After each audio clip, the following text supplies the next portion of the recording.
Just a lady who makes meals, right? That's what Emily, who brought a cake while I was in the hospital, said. Daniel saw how I reacted to it and got furious. What are you doing? Apologize to Emily. I swear to God, I didn't do anything to deserve such anger. It's time to tell them the truth. Did you look inside the cake? I am Susan, a 72-year-old homemaker, working at a part-time job making meals. Ever since I was young, influenced by my mom, I loved cooking. After high school, I decided to attend culinary school. I got my chef's license when I graduated, and have been working at a catering company ever since. I've spent years making healthy and tasty meals in company cafeterias, hospitals, and nursing homes. Though I was a full-time employee for many years, now at my age, I work part-time. Still, I'm happy to keep working, doing what I love, cooking. At home, I do all the cooking and chores, but Daniel hardly ever thanks me. He seems to think men shouldn't cook. He can't even find food or drinks in the kitchen without calling me. Hey, Susan, make me some coffee. Right. I told you where the coffee beans, pot, and cups are, didn't I? That's something you should do, Susan. He's so proud of being a former division head at a top company, but he'd be helpless with household chores if anything happened to me. We have 2 kids, our eldest son Lucas and our daughter Cindy. Lucas got married 2 years ago. Lucas, over 30, was at the right age for marriage. I was thrilled when he introduced his fiancée at the perfect time. He wanted to introduce her earlier, but ended up registering their marriage on her birthday due to schedule conflicts. Lucas had always been responsible, and I'm not about to start criticizing his choice of a partner at my age. On the promised day, we finally met her at our house. She was slender, petite, with big eyes, a stark contrast to Lucas. Emily, Lucas's wife, lived in her parents' house until now, working since graduating from junior college. Dad and Mom were strict, never let me live alone. I'm new to housework, but I'll do my best. Her high-pitched voice and fluttering eyelashes as she looked up reminded me of a TV idol. Right after she finished, Daniel's voice, unable to hide his joy, rang out.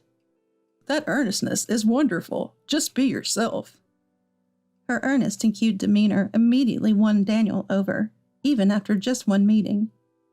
Her cuteness and earnestness, something I don't have, must have been refreshing for Daniel, but it gives me an uneasy feeling. For a while we talked about Emily's student days, her career, and how she started dating Lucas. But then the mood suddenly changed. Susan, what happened to your hand? I cut it a bit at work, maybe because I was rushed. That looks painful. Speaking of being rushed, what do you mean? I work as a chef part-time. Even though I'm this age, I moved from a full-time to a part-time job, but I still work full hours. When Emily learned I worked as a chef, her expression was indescribable. Part-time as a chef? So you're like people who cook in cafeterias? Yeah, like a cafeteria worker. As I laughed off Emily's comment, Daniel started teasing me. Susan's always cooking, at home and work. It's crazy, right? Just a woman constantly making meals. Daniel probably thought it was funny.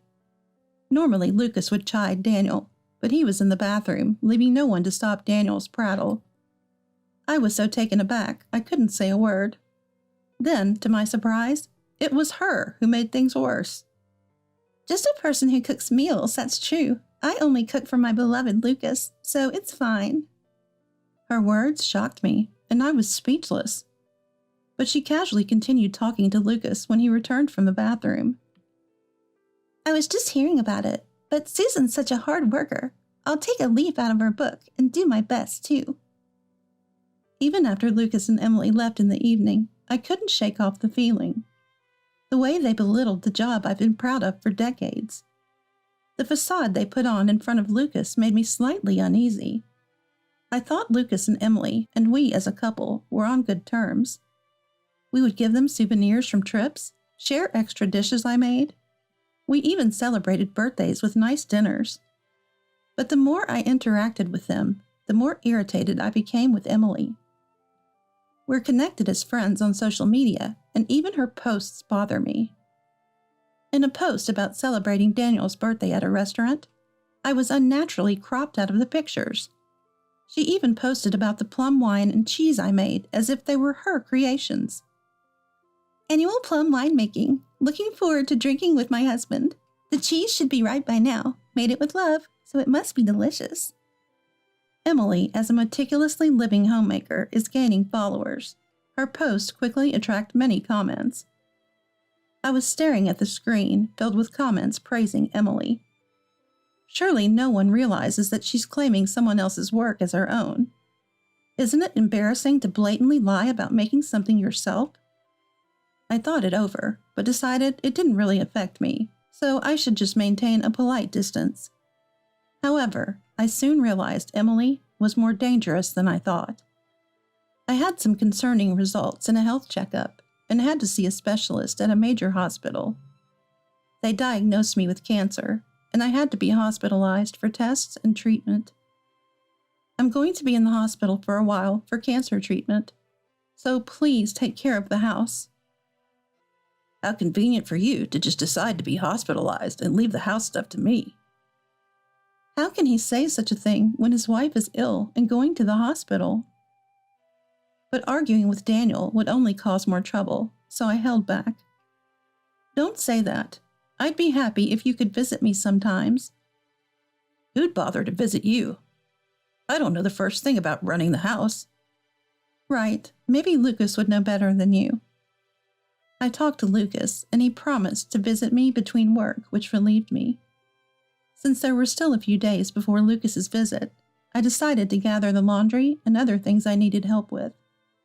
Then someone opened the door to my hospital room.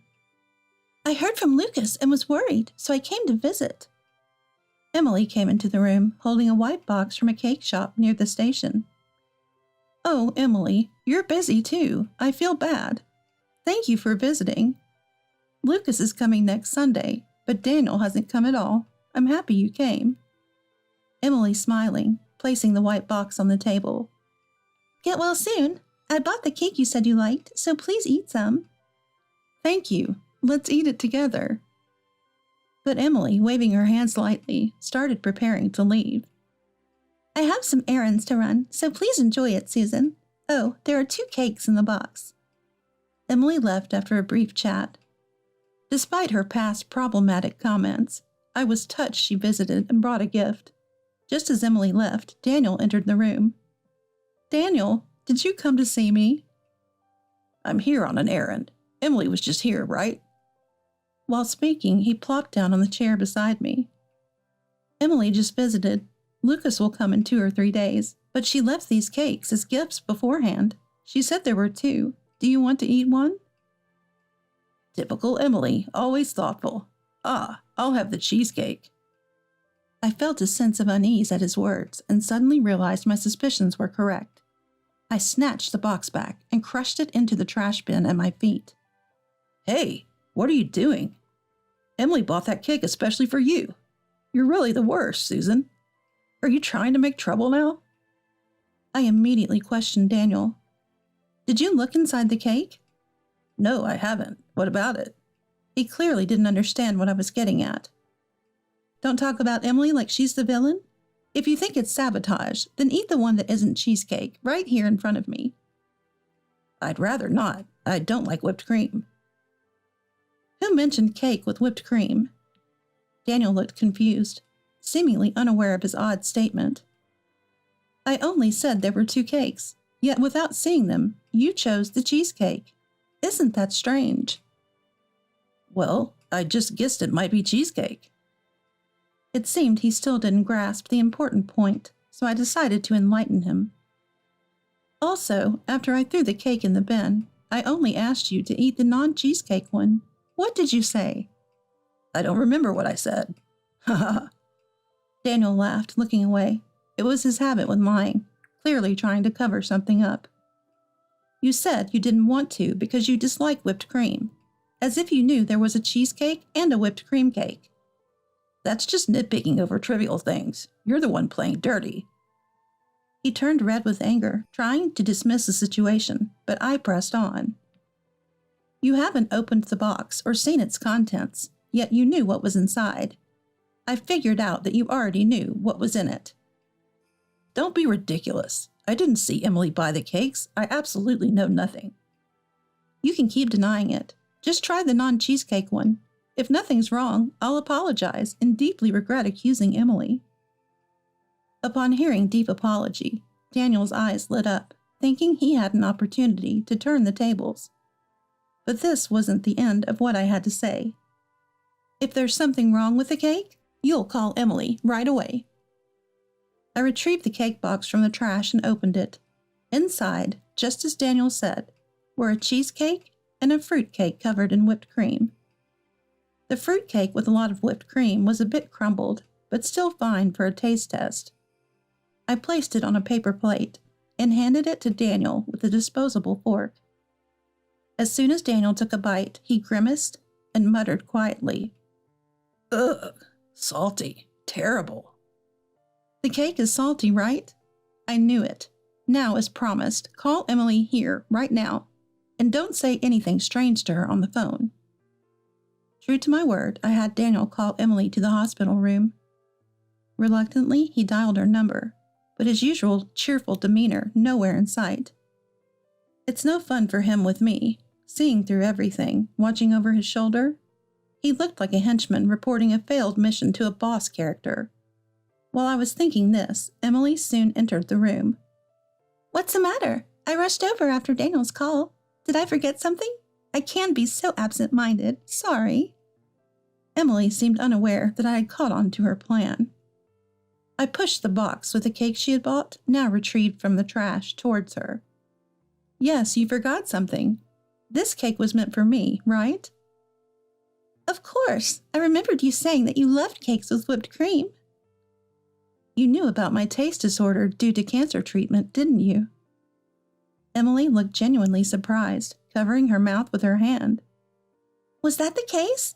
I had no idea." She still seemed to be playing dumb, so I decided to corner her. "Daniel said this cream is salty. Did you know that too much salt is bad for my treatment?" It was then that Emily finally realized her plan had failed, glaring furiously at Daniel. Seeing no point in attacking her accomplice, Emily seemed to be trying to concoct an excuse. "That's strange. Salty whipped cream? Oh, I know the bakery must have mixed up sugar and salt. I'll talk to them, don't worry." "So you didn't know about the taste disorder, and the cake is salty, that's your excuse?" "It's not my fault. I didn't know, right? If you keep attacking every mistake, people will hate you. I'm sorry. I don't have the cooking knowledge like you. I'll take my leave now." Emily tried to leave the room, but I quickly locked the door and leaned against it to prevent her from leaving.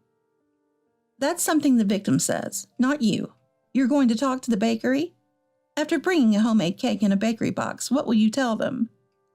"So what then? Do you never make mistakes? Amazing. I respect that." Emily's tone was provocative. Engaging in this fight would only disrupt my plan and be a loss for me.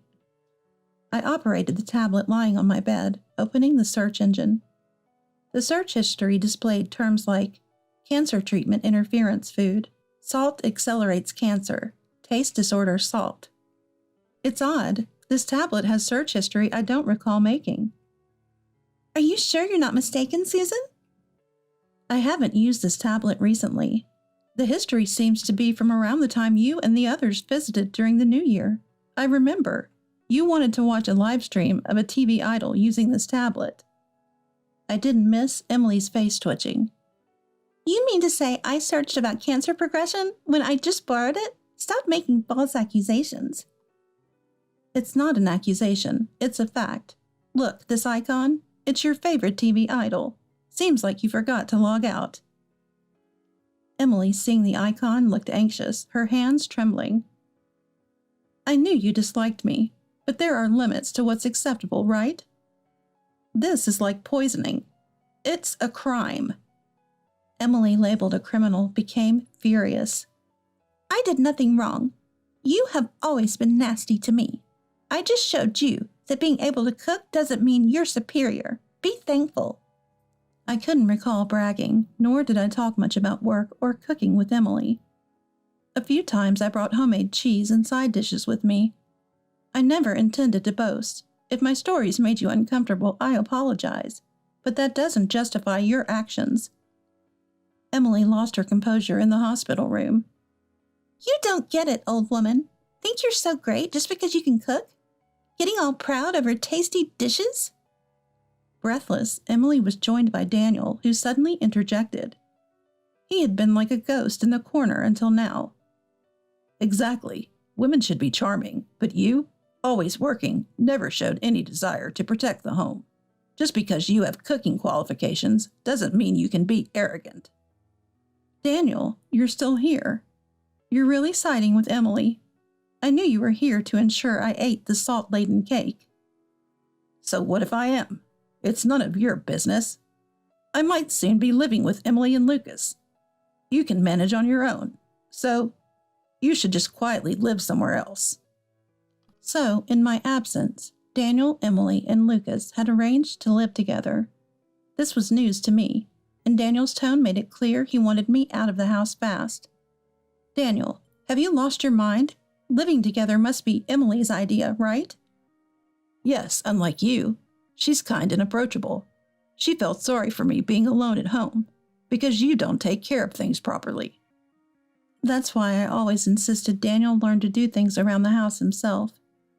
Is this salted cake a scheme for my medical insurance or something? How did you know? I noticed you reading insurance policies and calling the insurance company. They called me and told me everything. That's how I found out. The thought that Daniel and Emily planned to extend my treatment for insurance money, intending to live together with Emily and Lucas, was horrifying.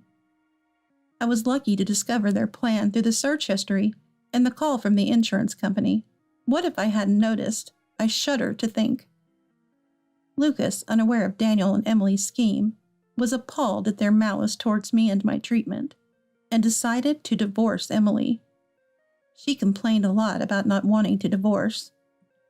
But Lucas was firm in his decision, understanding that staying with her could lead to unpredictable outcomes. He couldn't forgive her casual attitude towards her actions and did not rescind the divorce. After successful cancer treatment, I was discharged from the hospital. I couldn't overexert myself, but I managed to return to my part-time culinary job. Being in a dispatch company, my workplace varies, and my first assignment post-recovery was at a regional hospital. While preparing today's breakfast, I noticed many comments about the special menu. Is this name familiar to you? The food tag had a familiar name, though the surname was different. Soon, I discovered Emily was hospitalized there. Following the divorce, her mental balance had been disturbed, leading to her hospitalization.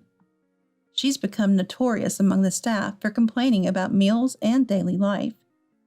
When delivering meals, I encountered Emily arguing loudly with a staff member. So it's true. You're just a lady who makes meals. This old lady got me hospitalized. Why not admit her instead? Still talking nonsense, Emily?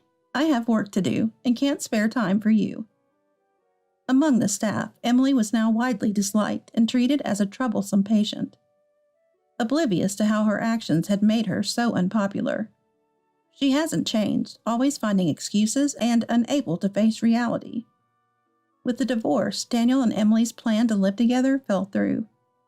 Despite the initial plan to live with Lucas and the divorced Emily, it would have been awkward for Daniel to stay as before. He seemed uncomfortable. Lately, my eldest daughter, Cindy, now with more free time, occasionally visits, which makes me happy. The most significant change, however, is Daniel starting to learn household chores. With Cindy's help, he's caught between us, learning the ways of housekeeping. It's essential for him to be self-sufficient, given the uncertainty of the future. Educating my husband at this age is more challenging than expected, but it's necessary for both our futures. When making a pot of foo, you cut the ingredients, brown the meat, sauté the onions until translucent, add wine and canned tomatoes, simmer, and season with salt and pepper. I never knew making a pot of food took so much effort. I was wrong to say you took shortcuts. That's okay. You didn't know, but you can learn now. Daniel is starting to appreciate how easy he had it and how challenging household chores are. He's even begun to express gratitude. I hope to rebuild a good relationship with him and return to a life that feels truly ours. A little kindergarten boy I know was begging to eat the dessert his mother had ordered. My tiny grandson, sitting right in front of me, should be around the same age as him. Despite having a kid's meal in front of him, his tummy was growling, indicating he was hungry and wanted to share his food with his mom. My name is Elizabeth, and I am 65 years old. My husband, Jason, of the same age, works as a private taxi driver, and I am employed in a company cafeteria. We live together, just the two of us, but we used to live with our only daughter, Alice. Alice was a good-natured child, but she was a bit shy and quiet, and even when she turned 30, she was the kind of girl who didn't have a boyfriend. Around that time, when Jason was working as a limo driver, Alice had a chance to deliver an item Jason had forgotten, which led her to be noticed by the son of a company executive who was a regular customer. Their relationship quickly progressed from dating to engagement, then to marriage, and she found herself marrying into a wealthy family. Her husband, Richard, is a tall, high-income, highly educated man who is on the fast track in his career. But he's a down-to-earth, good guy who doesn't let it get to his head. Moreover, around the time we were nearing retirement, he generously helped us out. He gave Jason financial support to start his own taxi business, and he arranged for me to get a job in a company cafeteria he knew. We are really indebted to our son-in-law. A year later, after she got married, she gave birth to a lovely boy, Glenn. The baby we saw at the hospital was very lively and cute, and she looked very happy. We were all wrapped in happiness. That was the last time we saw my daughter and grandson. Afterwards, despite our attempts to reach out, it seems that Alice was too busy with motherhood to respond properly, and he said that they were struggling daily and hoped for our patience until things settled down. Then, just like that, a pandemic broke out, and years passed without us being able to see them. We felt lonely, but we tried not to worry, thinking that no news is good news. I wonder if we'll be able to meet for New Year's this year. Today is my day off. I was lining up last year's New Year cards on the table. I was checking the names and the number of people I was going to send them to. I let out a sigh.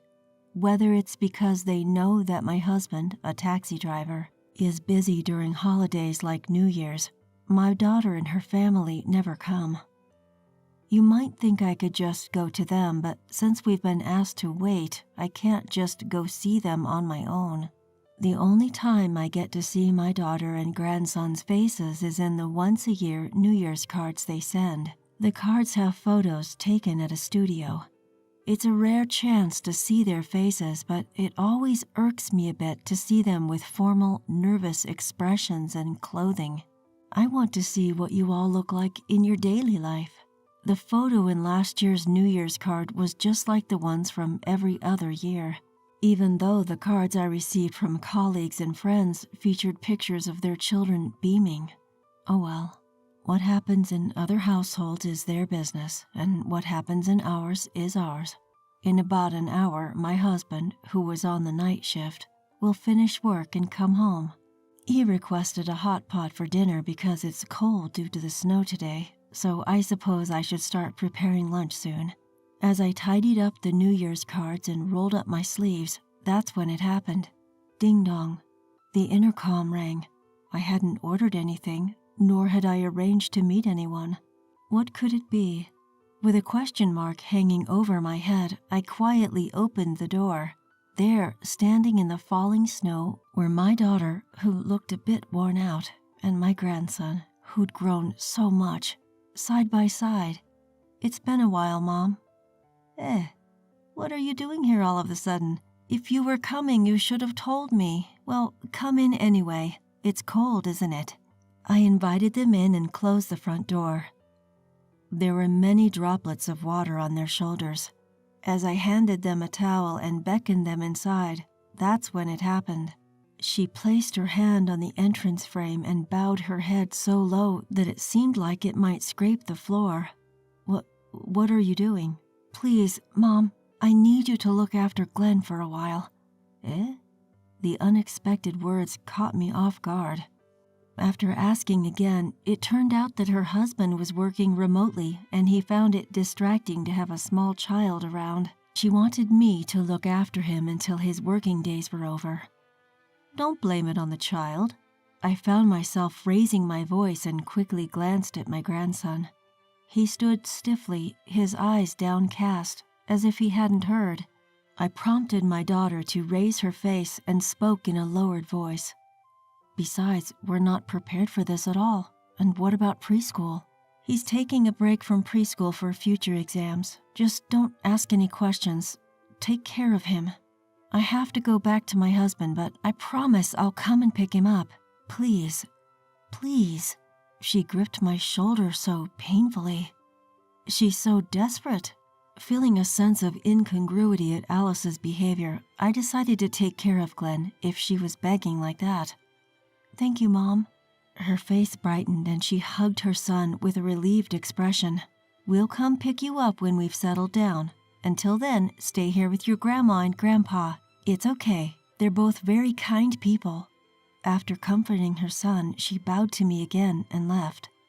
Alone with my grandson, I knelt down to bring my gaze level with his. I asked in as cheerful and friendly a manner as I could. It's been a while, Glenn. You've grown a lot. How old are you now? I'm 4 years old now, he replied in a small voice, still expressionless. Oh dear, he must be nervous. Can't be helped. We haven't met since you were a baby. Come on, it's cold at the entrance. Come in. Yes, he said nervously. He entered the living room with a restless look. Sit anywhere. I'll bring you something warm. Is hot milk okay? Yes, but please don't trouble yourself.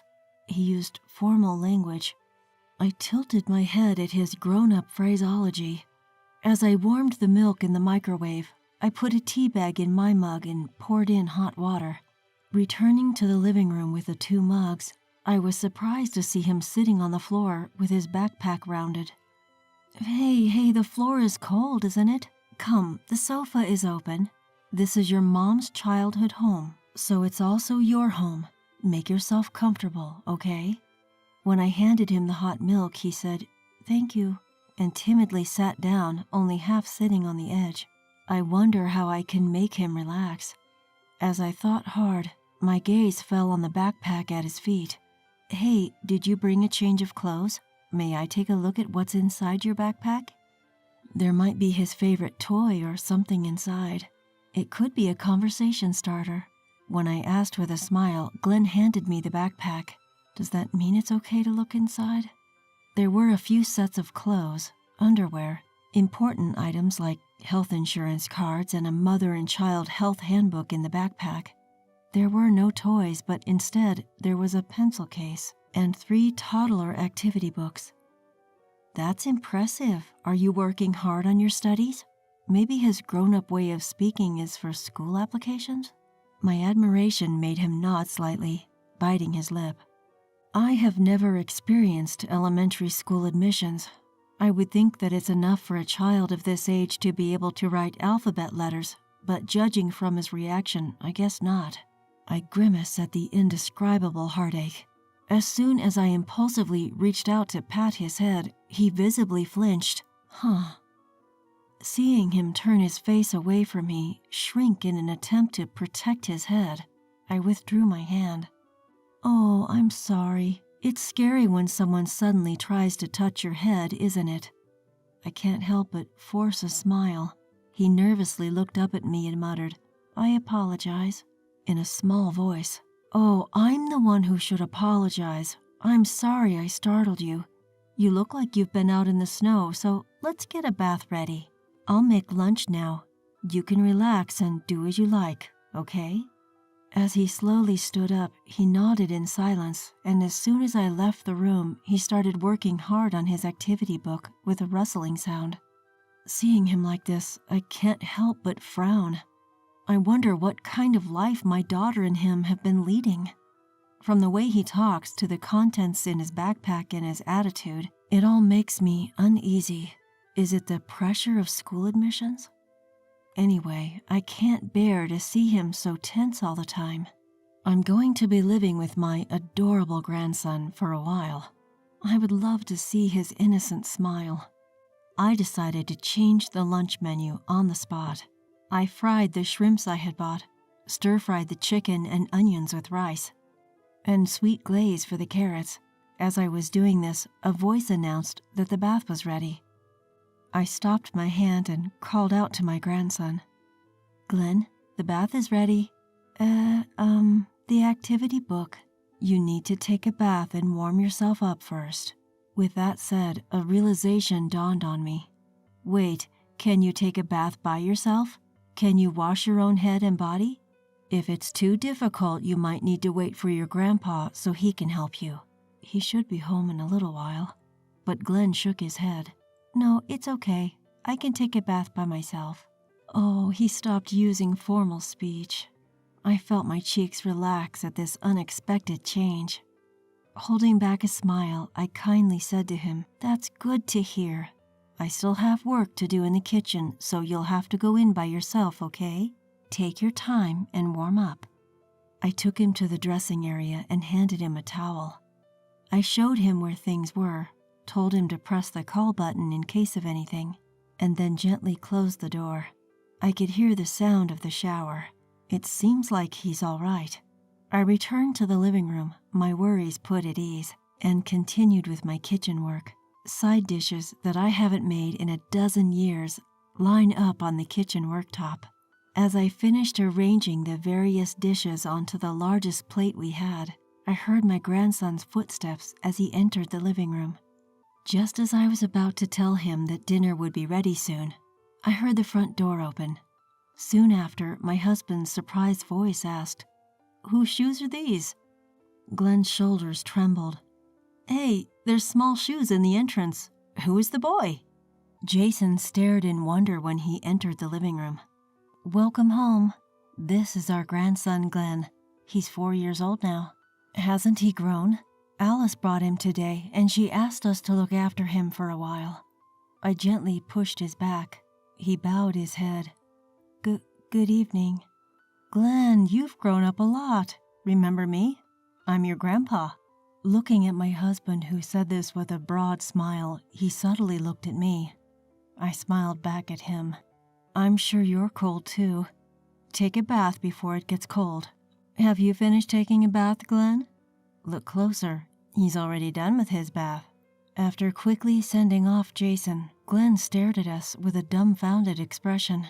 And then, as if he let his guard down, he smiled softly.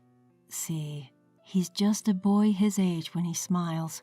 I seated him on a chair, and when I placed the plate and soup in front of him, his expression brightened. "This is..." "It's Grandma's special kids' lunch. Enjoy." It's a unique kids' lunch made with the skills I acquired from working in a diner. I even made a little flag to put up on the fried rice while he was in the bath. He immediately picked up the fork, and the moment he was about to take a bite, he paused as if he realized something. Then, with a frown, he asked me, "But I haven't done the drill yet, and I haven't got a perfect score." Huh? I didn't understand what my grandson meant, and I was at a loss for words. Soon, my husband came out, wiping his head. "Oh, it's a kid's meal. Looks tasty. Are you gonna eat?" "Ah, yes, studying is important, but a child shouldn't go hungry." Glenn, upon my husband's encouragement and my gentle words, our grandson slowly took a few grains of rice to his mouth with his fork and muttered, "Delicious," as if relieved. Just when I was relieved, my husband whispered something from behind me. "Hey, you haven't hurt yourself or anything, have you?" "What?" This was out of the blue. What is he talking about? "I'm as fit as a fiddle. I don't have a single crack on my skin." After all, if I hurt my fingers, it would affect my work, so I'm very careful. Well, that's good then. While I was puzzled by my husband's forced laugh, I started preparing his meal. Afterward, we three gathered around the dinner table, but our grandson was nibbling on his food with restraint. If it's too much, you don't have to force yourself, okay? Well, it's not that. If you eat slowly, you get full with a little amount, right? I always share and eat like that with Mom. I know. The food is so good. I want my mom to taste it. Share with Mom. My husband stood up quickly and walked out of the room, leaving me unable to understand Glenn's words. Jason? I hear his voice talking to someone in the distance. After a while, he came back, clutching his smartphone. Then he beckoned me to a corner of the room. What's wrong? I called Alice's house. That's unusual. He hardly ever calls our daughter.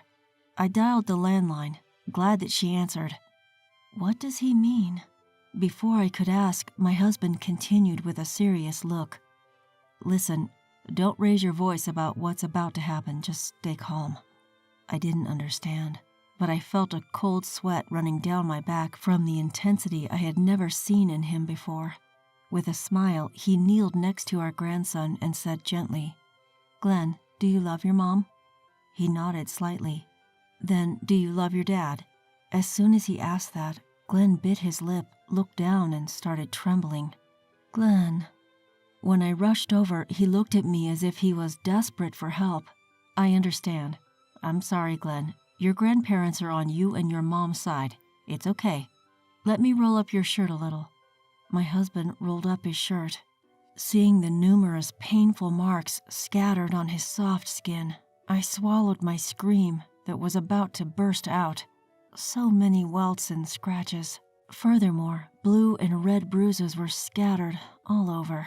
My husband exhaled quietly and asked, holding his grandson who was tense and rigid, Was it your dad? Without uttering a word or nodding, he just let out big drops of tears and sobbed. I realized that was his answer. I couldn't believe this was happening. I was shocked by the unbelievable reality. Hurry, let's go. When I looked up at the sound of Jason's voice, he had already put on his jacket and was holding his wallet and car keys. Bring me last year's holiday card. We are going to Alice's place. In a flash, my husband was getting into the car. Listen, it's the same with taxis. When you're alone in a private room with a dangerous client, you lose if you confront them head on. Here's the plan. While checking the address and map, he gave me instructions. The problem was what to do with our grandson. Considering the circumstances, I was debating whether or not to leave him at home, but he got into the car himself. Going to Mom's place. There was a certain determination in his eyes. It is certain that my husband is an experienced driver. After confirming the address on the holiday card, he drove off smoothly without even inputting it into the GPS. During the ride, our grandson clenched his fists tight. It seemed that the trigger for my husband's suspicion was the trash bin in the laundry room. He found it strange to see a large amount of bandages discarded. Then he became sure after observing Glenn's behavior. When he called our daughter, she seemed restless and hung up quickly, saying she was busy. Don't you think that's strange? Even though we're the real grandparents, it's basically our first meeting, and it's the first day we're taking care of him. Normally, if I contacted her at such a time, she would think that something had happened and ask about the current situation or express concern for her child. When he said that, it made sense. Judging from the state when we took him in, our grandson didn't seem to be scared of our daughter, and judging from her attitude, it doesn't seem like she left him with us because she found him annoying. I've told Alice we're coming over now, so she should leave the front door unlocked. Our daughter, who doesn't even have a driver's license, had made the long journey to our house, which is probably an hour by car, by changing buses and trains in the cold, snowing weather. Moreover, her son barely knows us. Just with that, I felt as though I could understand how isolated she must have felt. At the same time, I shivered at the memory of that seemingly nice son-in-law's face. How dare he does that to such a small child? The first time I visited my daughter's house, it appeared twice as large as ours, with an impressive gate that seemed to herald a grandeur beyond. When my grandson waved his hand near the sensor on the gate, it opened slowly. The front door was not locked. I felt like I had caught a glimpse of my daughter's true feelings, something she had never told us in words. "Where did you take our heir?" A pang of pain shot through my cheek. "My name is Alice. The man raging in front of me is my husband, Richard. He was always a bit domineering, but when Glenn was diagnosed with a developmental delay at his 3-year-old checkup, he seemed to transform into a different person. It was because I didn't raise him right. After being blamed for enrolling him in a preschool that I chose randomly, our son had stopped attending due to Richard's meddling and was forced into homeschooling. However, he became increasingly frustrated when Glenn wasn't able to achieve the desired results, and he began hurling hurtful words. Something must have snapped in Richard's mind when I interrupted his strict education, which was beyond the scope of discipline. He declared he would re-educate Glenn and me, and took away my smartphone. Then he began to use not only words but also his hands, and my son and I began living in fear of him. Upon hearing that remote work would start, we trembled with fear. Even now, when he goes out to work on weekdays, we are suffocating. But the idea of having the object of our fear in the house all day. While he was out, I secretly slipped out of the house and decided to take Glenn to the place where I feel the safest. I heard you had an important meeting, so I thought it would be rude to disturb you, so I left our son with an acquaintance. I made up an excuse I had prepared. It seemed to have taken a while for Richard to realize that Glenn was missing from home. Despite him being in the middle of remote work, he took the trouble to turn off his camera and audio to complain to me. From behind him, I could see his screen, and although I couldn't hear the audio because it was connected to his headphones, I could tell the meeting was still going on. "You're already at the bottom as both a wife and a mother, and you're doing whatever you want. Because you spoil him like that, he doesn't grow up at all." Richard's arm twisted with vigor. Preparing myself for the pain that was to come, I stiffened my body, and then a shadow crossed my vision. "My daughter is the best, and my grandson is growing up fine." It was my father. As my husband looked confused, he took his hand and moved it behind him using the techniques of Aikido. The computer was hidden behind my father's body. In the next moment, he had impressively taken away my husband's freedom with just one hand. "Ouch! Why is your father here?" "Before we get to that, would you care to explain the comment you made to our daughter and the horrible marks on our grandchild's body?" I was taken aback by the sudden turn of events. My father, who for many years has been dealing with all sorts of customers on his own, is a black belt in Aikido. For my husband, whose body has become sluggish due to his desk job, it was no match. Richard looked lost for a moment, but soon put on a good exterior with a calm expression. "This is our issue. Please do not interfere with our family matters. Besides, you can see the computer, right? I'm in the middle of work, so please let go," he said without any malice. I sank down to the floor and Glenn ran up to me. When Richard turned his eyes to us, he showed a spine-chilling smile. "Hey, can you tell them that we should not involve in-laws in our family matters?" To us, who were emotionally and physically tortured, deprived of food and locked in a cold room, his words sounded nothing less than an order. "Dad, let go." My words slipped out, and my father slowly let go of my husband. I don't know when she came in, but my mother was standing next to my father with her arms crossed. Richard opened the room door with an insincere gesture and prompted my parents to leave. "Well, we should clear up the misunderstandings of you, but that will be for another day. First, you wouldn't want me to lose my current job, right? Please forget about today and go home. Don't take us lightly, all right?" "What?" "For us, these kids are more important than our jobs. After seeing our grandchild in this condition and experiencing such an attitude towards our daughter, there's no way we just go home." My mother took out her phone, tapped the screen, and the abusive language my husband threw at me earlier was played back. I've also taken photos of our grandson's body. I'm going to take these to the police as evidence. The blood drained from Richard's face at my mother's words. Police, isn't that overdoing it? It's just discipline. You call not feeding my daughter and degrading her humanity, causing your 4-year-old child's skin to be barely recognizable from the abuse, discipline? When I made a kid's meal for him, he said he wants to feed it to his mom. Despite living in such a grand house, you can't even provide a proper meal for your own family? Under a barrage of criticism from my parents, my husband was left speechless. Now's the chance. I plucked up the courage to open my mouth. We can no longer follow your way, Richard. Please, let's get a divorce. What? At Richard's reaction, my body jerked involuntarily, like a reflex. In the past, I'd brought up the subject of divorce once before, but he had outright refused. The reason? He said it wouldn't look good. And even if we did divorce, he wouldn't give up custody of our son, saying that he was the heir. He even threatened to take away the jobs of my aging parents, so I gave up. But now, in this situation, I see a chance. Please, I want a divorce. If you free me and our child from you, I won't go to the police. Stop messing around. Who do you think you're talking to?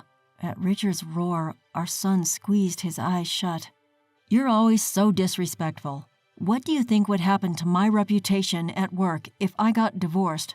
I'm known as a family man there. We live in a good house, wear nice clothes. I even provide work for your retired parents. And our child is set on a path to success. I deserve gratitude, not complaints. When he had finally run out of breath from his outburst, my father then muttered expressionlessly, "Thank you for finally revealing your true colors." What? Didn't you notice? When my husband used his technique on you, he turned on the microphone and camera on your computer. What? At my mother's words, Richard hastily ran to his computer. In his haste, he tripped on the headphone cord and it unplugged from his computer. You could hear the conversation from the other side of the monitor. Everyone was sidetracked from their work discussion. No way. This isn't a prank, right? Isn't this bad? This is... Even though he tried to give an awkward smile to the camera and explain, it was too late. Everyone stopped paying attention to the screen, and one by one, people started to log off until the screen went completely dark. That's when Richard's smartphone started to vibrate. Seeing the screen, he hastily grabbed his phone. Hello? No, that was a little misunderstanding. No, so that was... Could it be his boss? Leaving my desperate husband trying to make excuses, I headed to the front door with my son and got into my dad's car. In the silence, I muttered to the two sitting in front, "Thank you. Welcome home, Alice." As soon as she heard those words, she sniffled. I've lived for 65 years, and for the first time, I witnessed a terrible scene. Yet the presence of the lovely children sleeping in the back seat warmed my heart. Later, we used the savings that my husband and I had accumulated to hire a lawyer, and my daughter's divorce was successfully finalized. In addition to the child support and property division, we were able to claim damages for the terrible treatment that Alice and Glenn had received. Afterwards, we were able to learn about the fate of my son-in-law through information from the lawyer. There were not only colleagues, but also many executives who could influence future positions at the meeting that day, and it seemed that his way to success was blocked because his true character was exposed. His father, an executive, also heard about this incident and said that he would keep him in the company if he reflected on his actions, but it seemed that he had cut off familial ties. Furthermore, rumors are scary. He abused his wife and children and was taken to the police.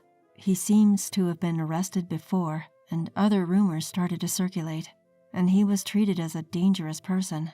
He seems to have no place in the company, but he cannot quit because he has to pay a large amount of money to my daughter and grandson, so he is said to be working in a difficult environment.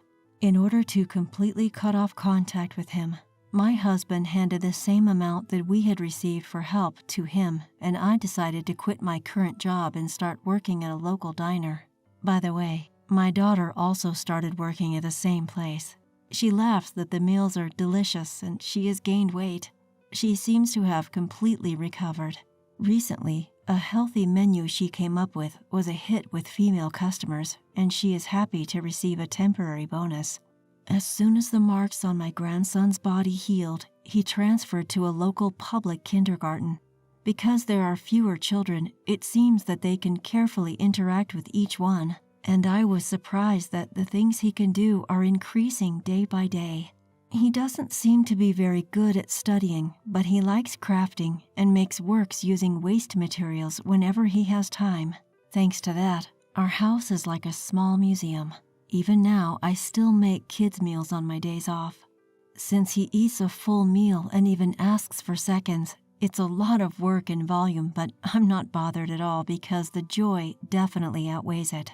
Of course, I put up a flag every time I make it. A small flag handmade by my grandson. "This is you, Grandma." He drew a portrait of me on today's flag. My name is Jennifer. I'm married to Robert.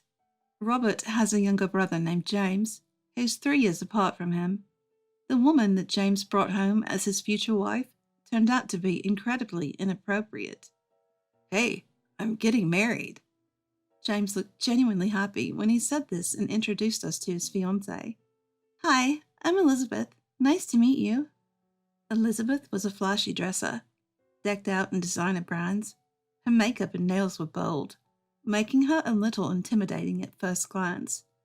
But after talking to her, we found her to be outgoing and charming. We were genuinely happy for brother-in-law's marriage. Robert's parents have both passed away.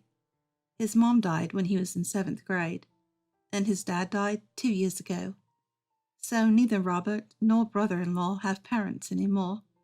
"I bet Mom and Dad are celebrating your news up in heaven," said Robert.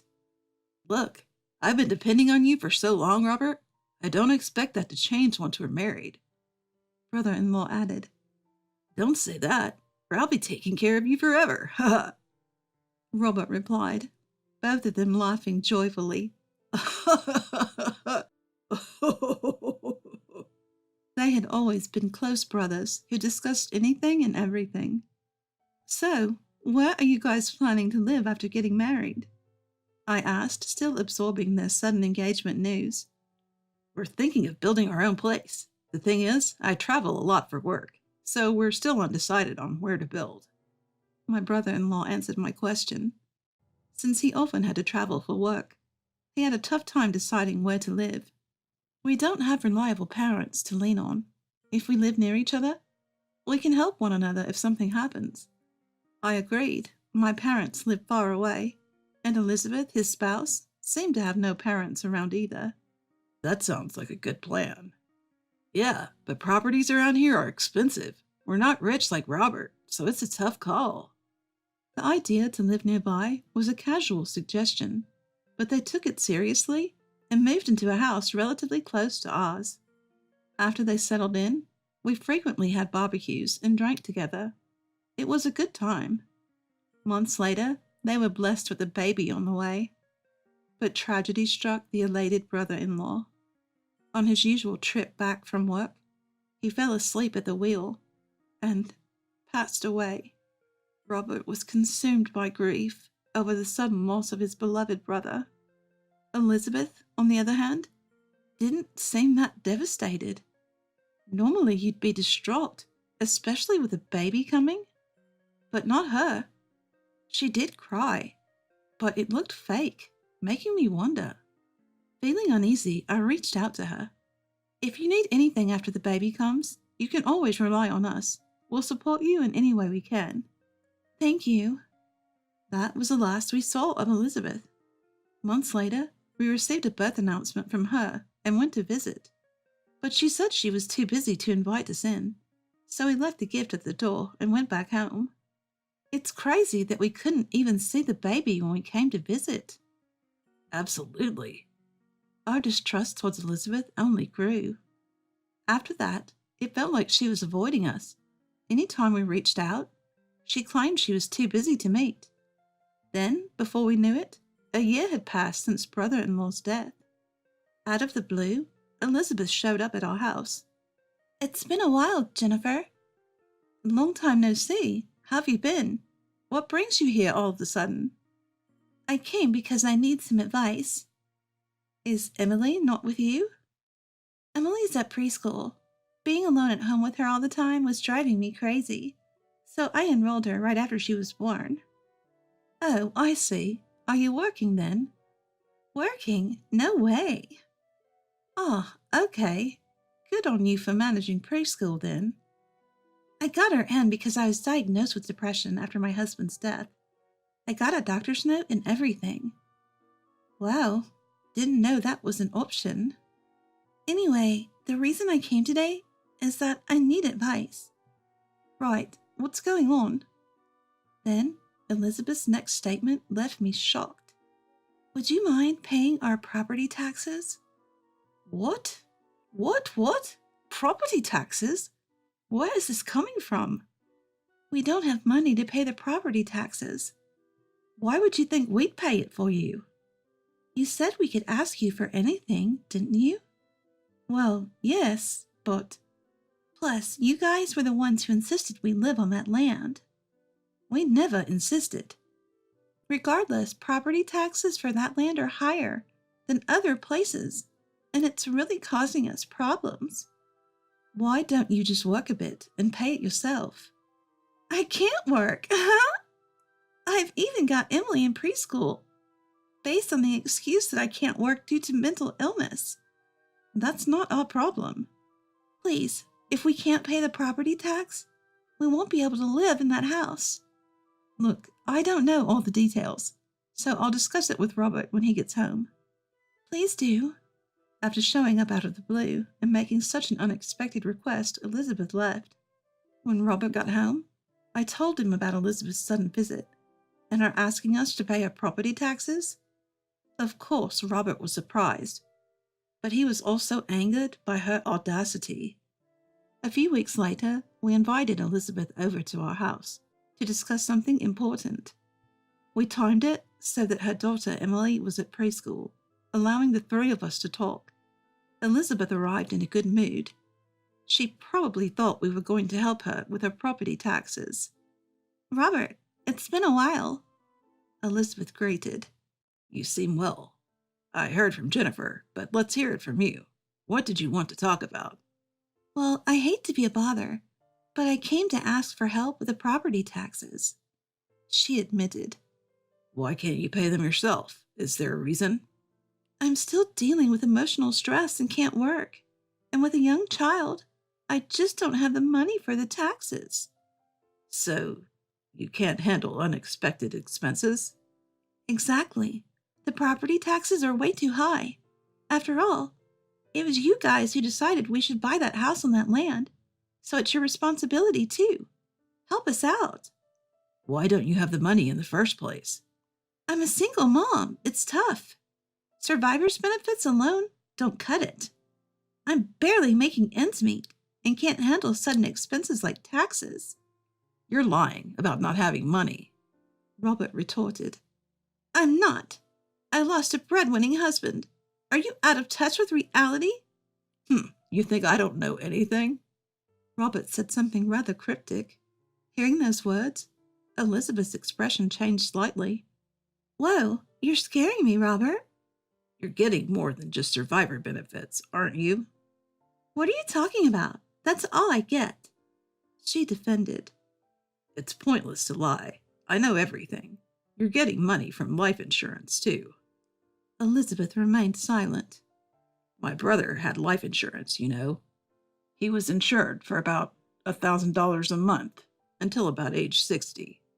"So what? As his wife, it's my right to receive that money. You have no right to question me." "But you do get a good amount of money every month with survivor's benefits and the insurance money, don't you?" "It's still not enough for everyday living.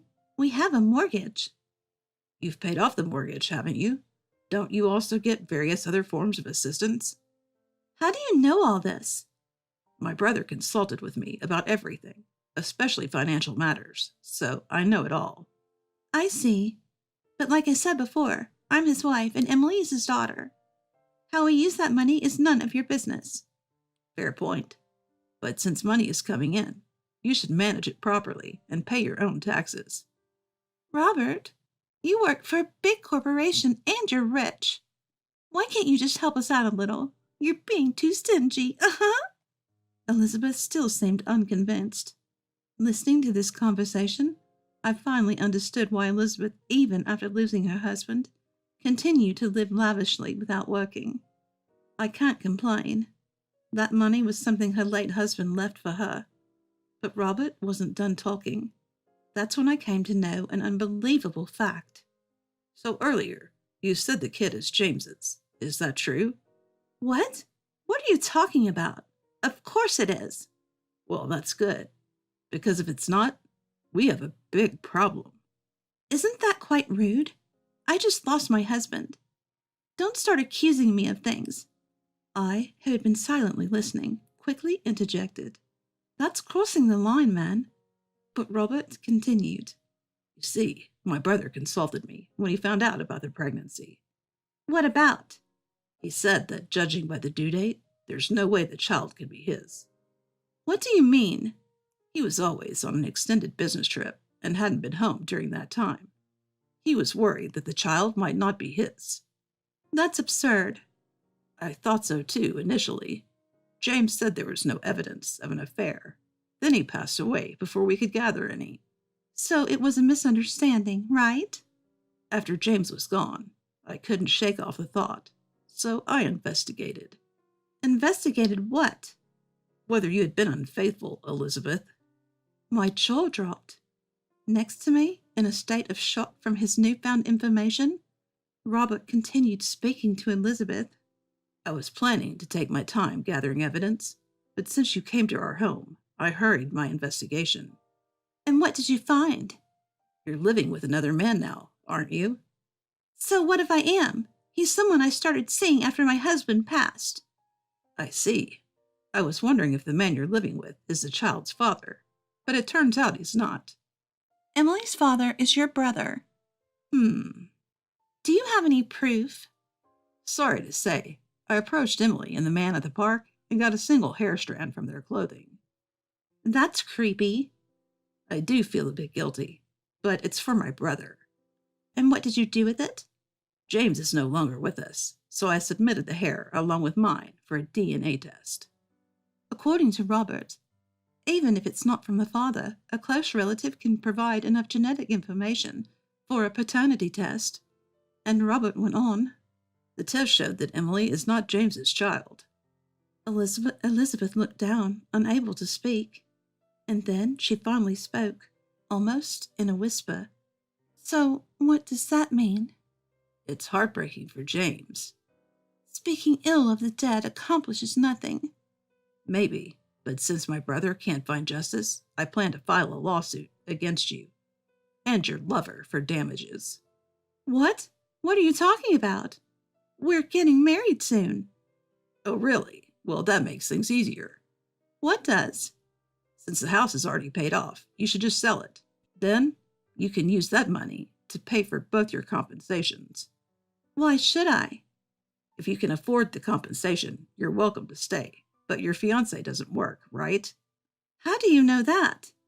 You can get by without working now, but that changes when you're married. It's none of your business. That the conversation was far from over, and angry Elizabeth tried to leave.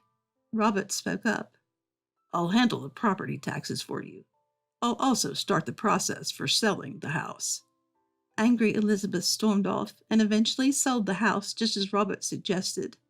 The house sold quickly due to its desirable location and being relatively new. Elizabeth paid the compensation with the money from the sale. Apparently, Elizabeth and her man got married. But because of that, she would no longer receive the survivor's benefits she had been getting due to her husband's passing. Ignorant Elizabeth had no clue about this. She bought a cheap, used house with the money from the sale. No longer a single mom, Her financial aid dried up, as did the survivor's benefits. Both Elizabeth and her new husband had to start working. Elizabeth had been a spender on fashion and beauty, but her marriage marked the start of a tougher life. Her husband couldn't keep a job, and the marriage soon fell apart. Elizabeth was back to being a single mom, but now, with no financial aid coming in, she has to work desperately to make ends meet. For us, the storm has passed, and our peaceful days have returned. We were even blessed with a child we had longed for. I can't wait to meet the child that I will have with my beloved Robert. We will give our child the middle name of my late brother-in-law, ensuring that his memory will always be with us. Why isn't my son's wife here? Well, she's not family, so it's no surprise, right? She is probably off working some shitty job. At Mark's question, my mother-in-law Olivia chuckles as if to mock him, thinking it's a moot point. Following suit, Mark's son Johnson adds another comment and laughs gleefully. Surprised, Mark's eyes widen at the scene. Olivia explains to Mark the reason I'm not there, all while grinning. Hearing this, Mark's anger reaches its boiling point and a loud slap resonates through the hall. Mom! What are you doing? Olivia and Johnson have lost it. Mark shouts, filling the funeral home with his voice. I am Mia, a 40-year-old housewife married to Johnson for 15 years. Our marriage was happy in the beginning, but for the past few years, laughter has been scarce. The first 10 years were pure bliss. Olivia and I got along and my relationship with Johnson was good. But when I turned 35, tragedy struck. You have esophermia. Upon hearing the doctor's words, Johnson and I were speechless. 10 years of marriage and no children? Naturally, we were getting anxious. Was I the infertile one? So gathering courage, I convinced Johnson, and we both went to an infertility clinic. To our surprise, the issue was male infertility. We were too shocked to react. We discussed infertility treatment and future steps with the doctor, but realized that due to costs, my age, and potential risks, it may not be safe. Still, we had to decide whether to proceed with treatment. Go home and discuss this thoroughly, the doctor advised. That night, Johnson and I decided against the treatment. We had already been married for 10 years. I was past 30. Considering the risk of pregnancy and childbirth, we chose not to proceed. I would rather not have kids if it means losing you, Johnson said, so we abandoned the treatment. However, I didn't notice it at the time, but I didn't realize what Johnson was really plotting. Time passed, and when I was 37, Johnson suddenly proposed that we live with his mother. Mom's mobility is limited, and she's finding it hard to manage even simple household chores or shopping. Can we live together? I saw no reason to refuse. Our relationship with Olivia had been fine up until then. If it made Olivia's life easier, I wasn't complaining. But that's when the nightmare began. Mia, the seasoning in this dish is too strong. Is this how you always cook? It was the first day I took over dinner since we moved in. Upon tasting the soup, Olivia made a remark that left me frozen. Overall, it's too salty and soy sauce heavy. Then on the other hand, the chicken satay is incredibly sweet. Could Johnson's infertility be because of eating like this? I couldn't comprehend the barrage of words coming out of Olivia's mouth. What is she talking about? Why is she saying these things to me? Olivia suddenly changed and I couldn't hide my surprise. But that was just the beginning. The food is inedible. With that, Olivia started dumping the food I had made into the sink. She picked up everyone's plates and began tossing them in the trash one by one. I was so taken aback by her terrible behavior that I raised my voice. Mother-in-law, what are you doing? Don't call me mother-in-law. I am not Mia's mom. Call me by my name, will you? A cold and stern gaze met my eyes. Her tone was icy, making me feel like I was less than human. Still can't believe my son is infertile. Are you sure it's not actually your fault? What? We showed you the medical reports. So what? You're saying it's my son's fault? You know how well I've taken care of Johnson and how nutritious his meals have been. That seemed to be the last straw for Olivia. She hurled a plate at me. The plate shattered on the floor, scattering pieces everywhere. I don't believe it. If Johnson can't have kids, it's because you have ruined his health. Could this really be happening? The words coming out of Olivia's mouth were unbelievable. Did I ruin Johnson? Was it my fault Johnson was unhealthy? Tears welled up in my eyes as I considered this. If you're going to cry and regret it, then take responsibility and look after our family. You ruined Johnson's life, so the least you can do is make up for it. Olivia sneered as she said this, then started cooking without cleaning up the mess. All the while, she kept complaining about her sore feet treating me like a servant. I couldn't bear this life any longer. That night, I decided to talk to Johnson. Mom said that? Stop kidding. She would never say something like that. Johnson dismissed me as he hung up his suit. Instead of listening to me, he acted like I was lying, but I pressed on. It's true. Olivia really did that to me. But Johnson sighed deeply before I could continue. Look, you agreed to live together. Just get along. Mom's been tough because she wants grandkids. Try to be more understanding. I'm busy with work and can't take care of this. With that, Johnson left the conversation and disappeared into the living room. There, Olivia and Johnson were talking behind my back. Not wanting to hear it, I retreated to the bedroom and cried into the night. And so, my hellish life began. Day after day, I felt like my dignity was being stripped away, even to the point of physical abuse. I had thought about divorce more times than I could count. But both my parents had passed away early, and I have no siblings. I had no one to turn to and no income as a stay-at-home wife. Considering everyday expenses, I couldn't muster the courage to get a divorce. Dark thoughts crossed my mind frequently. Olivia's time is also limited. Just endure it. I thought, this too shall pass. So I gritted my teeth and went on with my life. Then something happened. Johnson's grandmother, who had been hospitalized, passed away yesterday. As we prepared for the funeral, Olivia gave me a stern warning. Mia, please prepare coffee and do chores in the back. Don't show your face at the funeral. Why can't I? Just as I said, I'll handle our relatives. You're an outsider. We don't need you here. Are you kidding me? Do you think you're part of this family? Apart from being a housekeeper, you mean nothing. Don't assume you're welcome here, got it? I couldn't find the words to respond to Olivia's icy remarks. Who knows what she would say next? I had grown afraid of her. If I stood up to her, I was sure I would face even worse treatment at home. Somebody help me! I can't stand this life anymore. I want to run away, escape from all of this. Crying inside, I did as I was told, unaware of what would unfold at the funeral hall. Hey, where's Mia? Where did she go? In the hall, father-in-law Mark was managing the funeral. Mark usually volunteers and is rarely home. Today, he made it back for his mother's funeral. I had barely talked to Mark because he leaves for work as soon as he returns home, but whenever he saw me, he always smiled and expressed his gratitude. I'm glad you're the wife of such a foolish son. Please take care of the family while I'm away. He probably had no idea of the life I was leading.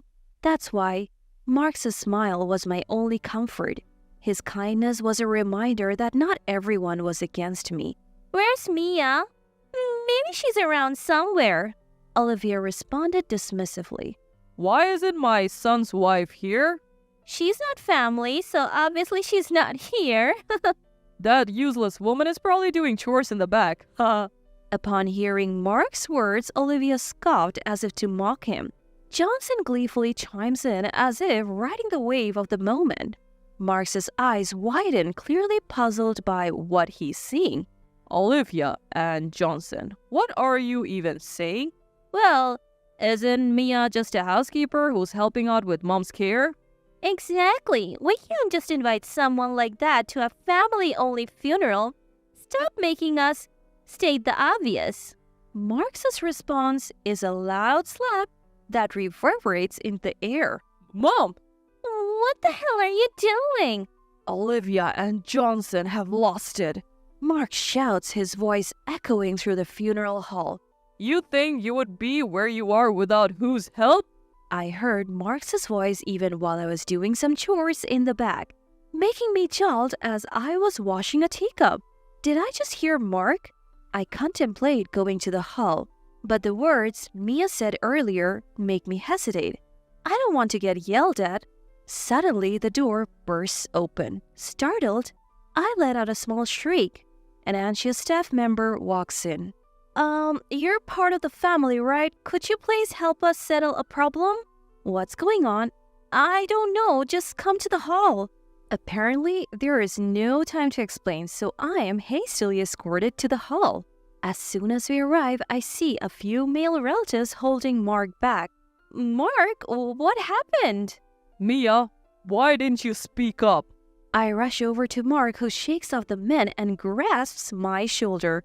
His grip is so strong that my body instinctively flinches. My body flinched, and before I knew it, I started trembling from fear. Mark, noticing my tremble, loosens his grip and looks at me with concern.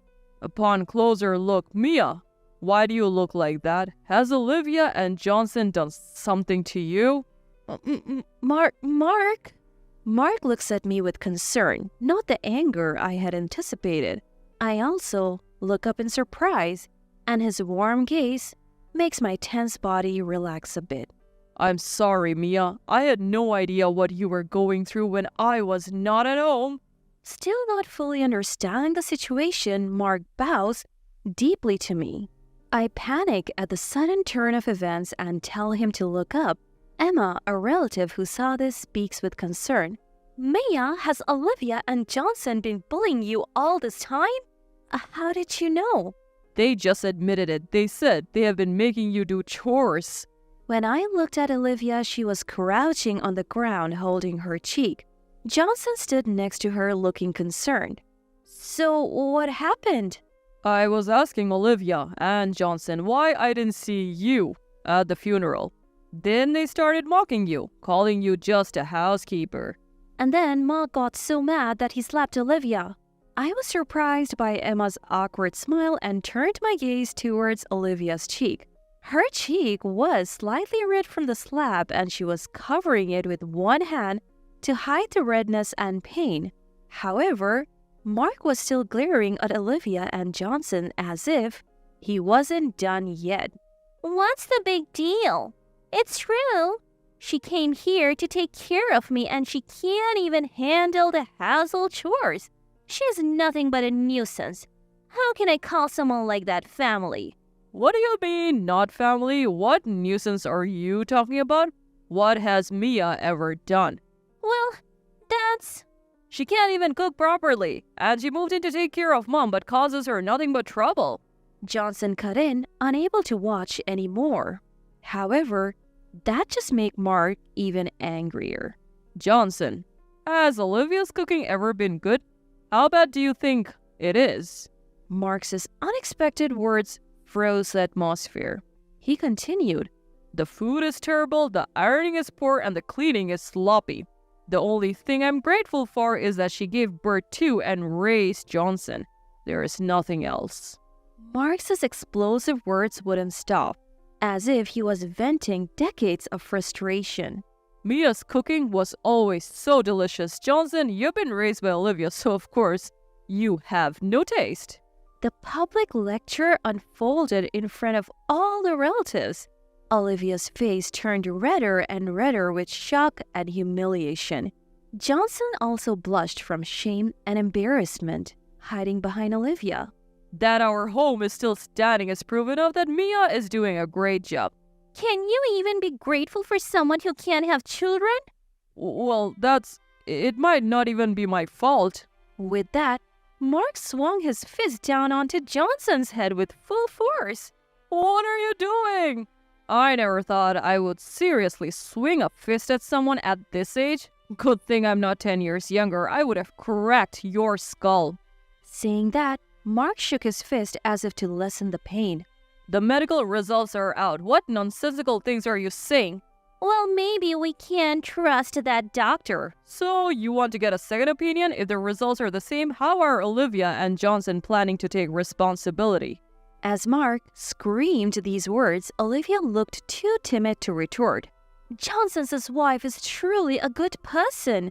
She has always been considerate since she came here. Even our grandmother appreciated her concern for her bad leg. Emma's kind words brought tears to my eyes.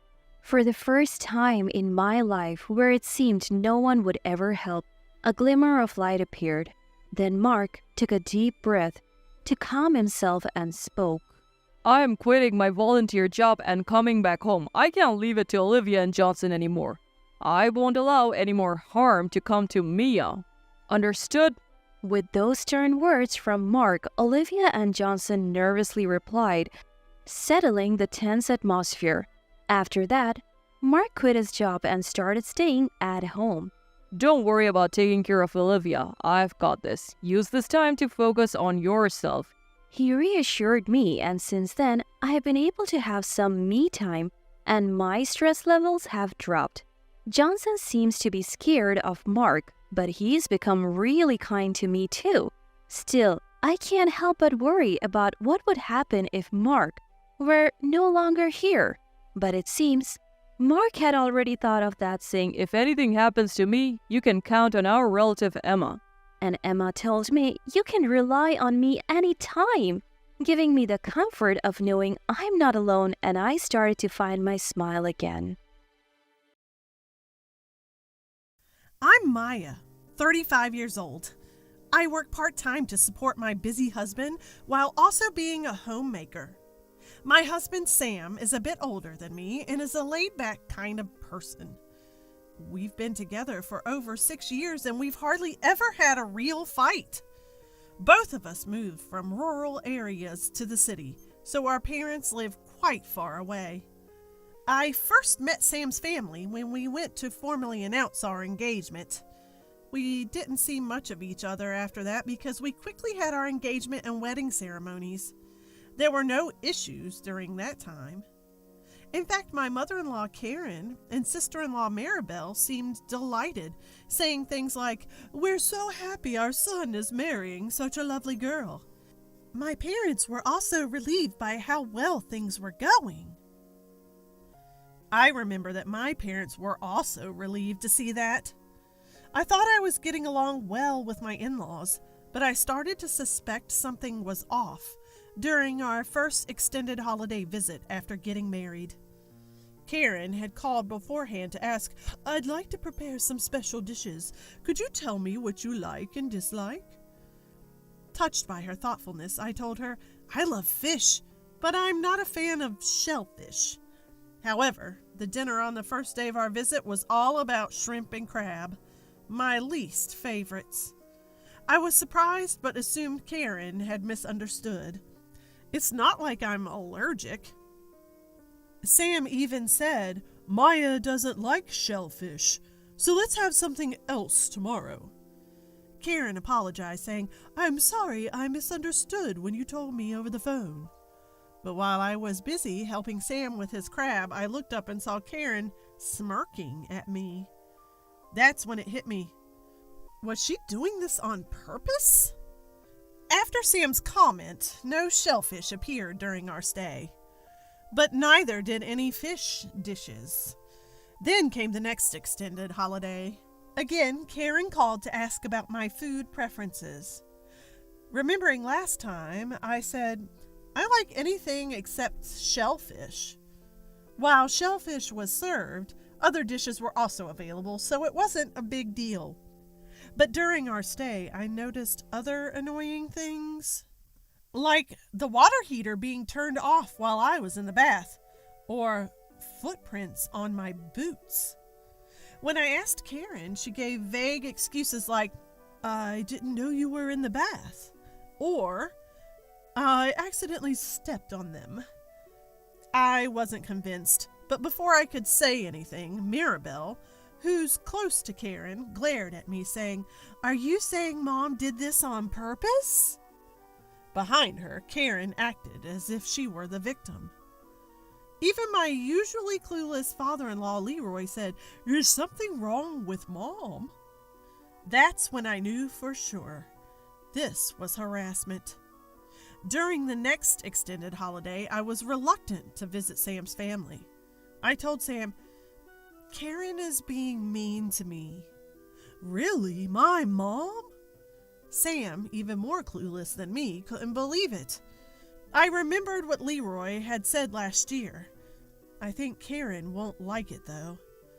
I had an idea to make the oblivious Sam understand. I'm going to call Karen now, so listen carefully to what I say. I called Karen on my mobile phone and put it on speaker so Sam could hear. "Hi, Karen. I've been feeling queasy lately when I eat beef. It would be great if you could avoid serving it during our next extended holiday." "All right." After hanging up, Sam looked puzzled. "Weren't you eating beef ribs just yesterday?" Sam still didn't seem to get it. Remember this conversation until the next time we visit home. Then came the long holiday weekend. The dinner table at my in-laws was extravagant. Steak, pot roast, beef stroganoff. The endless parade of beef dishes was disappointing, to say the least. But the one who looked stunned at the menu was Sam. It seemed he finally understood how Karen and Mirabelle had been treating me. "Wow, this is quite the spread," said Leroy, who was clueless. "I went all out," Karen replied. "Good for you, big bro. All your favorites," Mirabelle chimed in.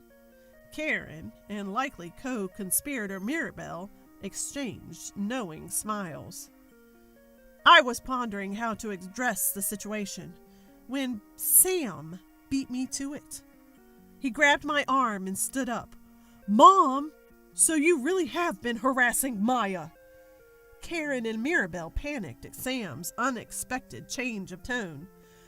"What are you talking about? That's not true." "Yeah, big bro. Mom prepared all this lavish food for your wife, didn't she?" "I heard you on the phone, Mom. Maya told you she can't eat beef. I thought it was a misunderstanding at first, but now it's clear you did this on purpose." Karen and Mirabelle's faces turned pale. "Let's go." "Oh, wait a minute." "Mom, Mirabelle, explain yourselves," demanded Leroy, usually so gentle and smiling, now glaring at them. Ignoring the shouting and crying, we left my in-laws' house. On the way home, a calmer Sam apologized repeatedly. We agreed not to visit his family for a while. Knowing how much he loved his kind mother and adorable sister, I felt that was enough. Leroy also sent a letter saying we didn't have to see them until they genuinely reflected on their actions. He even included gift certificates. So peaceful days without visiting my in-laws passed by. Then we got news that kind Leroy had collapsed. Sam was torn about visiting them, but I encouraged him to go, and we both headed to the hospital. We met Karen and the others for the first time in a year and went into Leroy's room. He seemed stable, but his recovery depended on rehab. Seeing his weakened father, Sam looked defeated. Thinking about how Sam had stayed away from his family to protect me, my heart ached. After seeing Leroy, we felt a bit relieved. "There's a great eel restaurant nearby. You like fish, don't you, Maya?" Karen asked as we left the room, trying to gauge our mood. I was surprised she remembered my preferences. "We haven't had much appetite since Dad collapsed. We want to build up our strength for tomorrow," Mirabelle added. We agreed to go out to eat, thinking it would be fine since there would be no other people around. The eel was delicious. Under different circumstances, we would have enjoyed it wholeheartedly. Karen kept asking, "Is it good? Want to order the grilled one too?" Mirabelle was also in high spirits. "I'm so happy to have a meal with you guys." The atmosphere was so much more pleasant than before. It was unsettling. As we left the restaurant and headed for the station, we ran into one of Sam's classmates. It seemed there was a local get-together that night. Sam was going to decline, but I could tell he was tempted when he heard it was with old friends from his hometown. Why not join them? You can stay at our place tonight, if Maya is okay with it. Karen and Mirabelle looked at me. I was not heartless enough to say no. After all, Sam has been down lately and hasn't seen friends because we've been away from his hometown. Go ahead and have some fun. You need a break, I told him. Sam seemed surprised I was encouraging him, but he decided to go after his classmates insisted. Karen and Mirabelle have been behaving, so they must be remorseful. One day should be manageable. I was too optimistic, letting my guard down over a half-day event. I'd soon learn the hard way that people don't change so easily. Sam left with his classmates for the restaurant, and we headed back to my in-laws' house. "Maya, let's have dinner." Karen calls me into the living room. The food on the table looked fine, so I was relieved. "I forgot, I have a watermelon cooling outside. Could you bring it in?" "Sure," I reply. I didn't feel like I was being used, so I agreed. I open the front door and head to the yard. There's a watermelon by the faucet, soaking in water and looking chilled. As I'm thinking this, I hear a click behind me. A bad feeling washes over me. I try to open the front door, but it's locked. "I didn't think we'd get a chance for payback so soon," a snide voice says. I turn to see two faces pressed against the living room window, grinning. Memories from a year ago flood back. These people haven't changed. "You tricked me! You're the one who tricked us. Was it fun monopolizing our son?" I just showed Sam the truth. "That's called being a poor sport. It's unfair to involve men in women's fights," Mirabelle says, smirking. If you're talking about unfair, 2 against 1 is even more so. "If you'd been more humble and apologized for that day, we'd let you in," Karen says, looking down on me. "Why should I apologize? I haven't done anything wrong." "But you kept my brother from seeing our dad. Isn't that cruel?" I'm at a loss for words. I had felt guilty about Sam avoiding his family to protect me. "If you want to come in, apologize for your past actions, listen to your mother-in-law, and clear up your husband's misunderstanding. Got it?" Karen says, then closes the curtain and leaves. I'm left standing there, staring at the lights in the house. Was I wrong? If I had been more tolerant, would Sam have seen Leroy more? Laughter comes from inside the house, as if mocking me. No, that's not it. If Karen and Mirabelle hadn't harassed me, neither Sam nor Leroy would have had to feel lonely. No matter how unpleasant they are, they're still Sam's family. I was willing to forgive if they showed remorse, but I've reached my limit. If they want to fight, then let's have one. To signal my counterattack, I rang the doorbell over and over. Karen, Mirabelle, open up! I yelled, pounding on the door. Of course, they didn't come out, but I sensed the door of the house across the street opening. I turned to see a kind-looking woman staring at me quizzically. I'm sorry for the disturbance. I'm their daughter-in-law. They told me to sleep outside tonight. The woman quickly helped me up from where I was about to lie down in despair. When asked to explain the situation, he weakly explains what happened so far. Turns out she's the mother of Sam's childhood friend and is close to Karen. She was initially shocked by Karen and Mirabelle's harassment, but believed me when she saw my sweaty, exhausted state. She offered to go confront Karen with me, but I was afraid of retaliation without my husband. I wanted to go to the restaurant where he was. Her son was also at the gathering, so she took me there. Sam was shocked to see me disheveled and sweaty, a victim of Karen and Mirabelle's harassment. I'm sorry. If I hadn't gone out, this wouldn't have happened. It's not your fault. I told you it was okay. The real culprits are those two who harassed us even at the expense of Leroy and Sam. 6 of Sam's classmates were at the gathering, and I was embarrassed to be there in my disheveled state.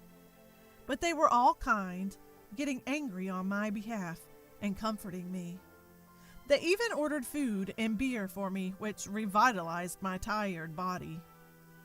As Sam and I were about to leave to confront them, one of Sam's female friends made a suggestion.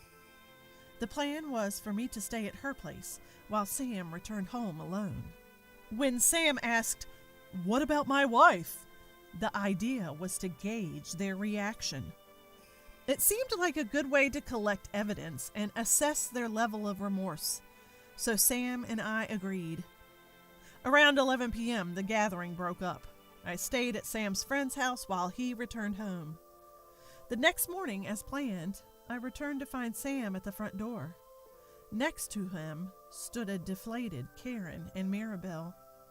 They seemed relieved to see me, but quickly turned furious. "We were worried sick. We stayed up all night waiting for you." Karen lunged at me. Apparently, Sam hadn't told them where I was. "Ah, but you're the one who locked me out." "That's ridiculous. You probably went out manhunting." So that's their game. They planned to lie since they thought they had no evidence. Or maybe they thought my heart would quickly break and I would apologize. According to Sam, after locking me out, they had drinks and forgot all about me. When Sam came home, he panicked and looked in the garden, only to find that his wife wasn't there. Sam lied on the spot, saying I went out and hadn't returned. Their thoughtless actions were so absurd, I almost laughed. "Karen, remember the doorbell camera you were so proud of? It should have recorded me ringing multiple times," I said. "What?" Karen looked dumbfounded. Had she forgotten about her high-tech monitor while busy harassing me? "Mom, the neighbor across the street saw Maya trying to sleep in the yard. She knows everything. I came back alone to see your reaction," Sam said. Karen and Mirabelle paled, realizing their harassment was now public knowledge. "Instead of reflecting on your actions when Maya went missing, you blame her? That's so low it's beyond tears," Sam said. "Unbelievable. I'll never forgive how you treated Maya. Don't expect us to ever come back to this house. Sam!" Karen and Mirabelle let out cries of anguish as their beloved son turned his back on them. Ignoring them, we leave my in-laws' house behind. True to our word, we never return. The only concern was Leroy, but when his health stabilized, he chose a rehab facility near where we live. Leroy was also disappointed in their actions and didn't want to see them for a while. Sam seems happy to be able to help with Leroy's rehab. After our declaration to cut ties, Sam's face, which had been clouded with anger and sadness, has recently brightened, which is a relief. I also enjoy Leroy's kind and humorous company, and we chat from time to time. Meanwhile, my in-laws have become infamous in the neighborhood as the family that harasses their daughter-in-law. Sam's neighborhood friends and their mothers have been spreading the word about how I've been treated. Karen and Mirabelle had good public images, so some people couldn't believe it at first. But the vivid stories from friends and eyewitness accounts of arguments at the front door in the early morning added credibility. Karen and Mirabelle are now socially isolated and mostly stay at home. They occasionally send texts of apology or excuses to Sam and Leroy. But there's not a single word of apology to me, so it doesn't seem like they're truly remorseful. Not that I'm in the mood to forgive them anyway. As for me, I've gotten into camping since then. I never planned to go back to a place with such toxic people, but I thought it might come in handy for survival in case of a disaster. Once I started collecting camping gear and actually going camping, I quickly fell in love with it. Seeing me propose a camping trip for the upcoming long weekend, Sam gives me a complex smile. Sam is also getting into camping, influenced by me. You're pretty resilient, aren't you? Do you dislike a resilient wife? Of course not. I welcome it. And so, with my resilience and my easygoing, kind husband, we continue to enjoy our harmonious, married life. My name is Mary. I recently turned 40, and for some reason, my legs cramp up when I stretch. Could it be because I've been working remotely and not getting enough exercise? No way, it's because I gained 11 pounds over Christmas, right? I should have asked Santa to help me fix my lack of willpower and my tendency to procrastinate, especially since my go-to phrase is, I'll start dieting tomorrow. Today, I want to share a story from when I was working hard to lose weight after giving birth. I hope you'll listen. This happened about 10 years ago. Back then, I was busy raising my 4-year-old daughter Michelle with my husband Thomas. People say girls are easier to raise than boys, but it really depends on the child. Michelle was a handful, always running around the moment I took my eyes off her. Juggling her, household chores and work was tough. But it was fun too. Thomas's company had gone bankrupt over about a year before. So, we were living off his unemployment benefits and my income as a web designer. Fortunately, I made decent money, so we weren't struggling. But then, another issue came up. It was my sister-in-law, Rebecca, who had just turned 20. We hadn't been very close with Rebecca before, when her live-in boyfriend dumped her. Turns out, she was pregnant, but not with his child. She had been honest with him, hoping to marry the child's real father, but got dumped instead. She even tried to get back with her ex, but that was a no-go. Still, she was determined to have the baby and chose to become a single mom. That's fine, it's her life. But then she started relying on Thomas. Rebecca had been working temp jobs but quit them all after getting pregnant. Probably because it was awkward for her, as her ex-boyfriends worked at the same places. If you quit your part-time job, you will naturally lose your income. So, she had no income and not much in savings. And she started asking Thomas for money and favors. It's not like they were close, she was just taking advantage of the situation. Thomas, being the serious guy he is, was seen as boring by Rebecca and somewhat disliked. But Thomas adored his much younger sister, even if she didn't feel the same way. Their relationship had become distant as she entered her teens. So, in Thomas's mind, his demanding sister was just his adorable sister asking for help. If Rebecca relied on Thomas and he was willing to help within his means, I wouldn't mind. But honestly, I was quite puzzled when I had to help with chores at my in-laws' house or accompany her to the OBGYN. Because Thomas was unemployed, I had to focus on my job more than ever. I used to leave work early to pick up Michelle from daycare, but now I'm back to working regular hours. Thomas had said, "I'll come, so I'll do whatever I can." But ever since Rebecca chose to be a single mom, he'd forget to pick up our daughter from daycare and neglect chores at our home, only to go help at his parents' house. I'd come home to find laundry half folded, near an open dresser, or wet clothes forgotten in the washing machine. I've even had to leave work in a rush because he forgot to pick up our daughter. To be honest, it was more than puzzling, it was downright irritating. His mom, Linda, is there at his parents' house, and she works just like we do. Why does Thomas need to help out so much there? Even now, thinking about it makes me angry. But I try to understand, thinking, giving birth is a life-changing event, and he's probably worried as a brother. I had to hold back from snapping. "Were you this helpful when I was giving birth?" A little while after Rebecca moved back in with her parents, I noticed something. Actually, it might have started even before that. Our joint account was dwindling. At first, I thought Thomas was withdrawing living expenses. The amount seemed about right. But then it started to increase. Why are we spending so much? Dinner hasn't gotten fancier, and there is no special event at Michelle's daycare, I wondered. Around that time, Thomas had become a Rebecca-only taxi.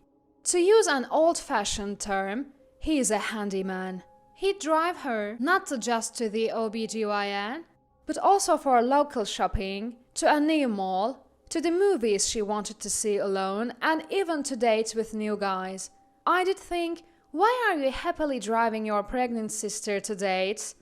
But kept quiet, every family has its own dynamics. I decided to keep quiet, at least until Rebecca safely gave birth. Then, one day, after I had to rush to pick up Michelle because Thomas forgot, he said, I gave Rebecca some money because she said she needed it. What? I couldn't comprehend what Thomas was saying. Which account did you take the money from? Your unemployment benefits? No, from our joint account, the one for living expenses. What? That's when I finally understood where the missing money had gone. Thomas had been willingly giving it to Rebecca. Most of the money in our joint account came from my earnings. Thomas's unemployment benefits were minimal. Don't make decisions like that on your own. We are saving that money for Michelle's future. So what? It will accumulate again. But the money won't come back on its own. Are you going to replace it? Why should I? Because I want to save as much as possible for Michelle. Then we should also save money for my sister's child.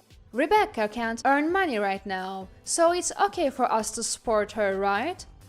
Thomas said this with a smirk, as if he couldn't understand why I was upset. Don't nitpick. We have money, but Rebecca doesn't. She doesn't have an education and she's going to be a single mom. We all need to support her as a family. Thomas always acted like he was some wise and understanding husband and brother. I'd say, it's your own fault you don't have an education. Sure, you might not have money, but I don't get why another family should support you who has time to hang out with guys. Why don't you just get a job, Thomas? Stop talking about maxing out unemployment benefits. What are you so mad about? Stop taking your work stress out on me. Excuse me? That's not what this is about. Oh, by the way, I gave Rebecca some baby stuff she wanted when she came over the other day. What? Which ones? You know, the stroller we had upstairs and the baby blanket. She also wanted some household items, so I gave those to her too. Bring them back. The household items are fine, but at least bring back the baby stuff. Those are memories from when Michelle was born. Come on, we're not using them anymore. Memories just collect dust. If someone can use them, they should have them. If you have a problem with that, should we get a divorce?